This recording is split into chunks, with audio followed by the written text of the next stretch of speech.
దేవుని వాక్యం తెలియజేస్తుంది, వీరైతే మేము నశించిపోతున్నాము. ఈరోజు చాలామంది మన జీవితంలో చిన్న పోరాటం వచ్చినప్పుడు నశించిపోతున్నామని జీవితాన్ని అంతం చేసుకుంటున్నామండి.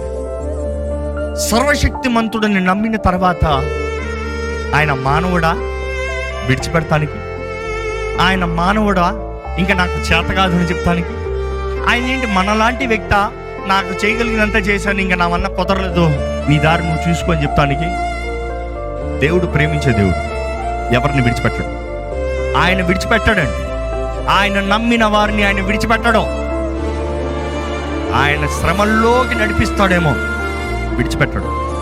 అగ్నిలోకి నడిపిస్తాడేమో, విడిచిపెట్టడు. అవమానాన్ని అనుమతిస్తాడేమో, విడిచిపెట్టడు. మనుషులు మనల్ని అవమానపరిచినప్పుడు దేవుడు నోట్ చేసుకుంటున్నాడంట.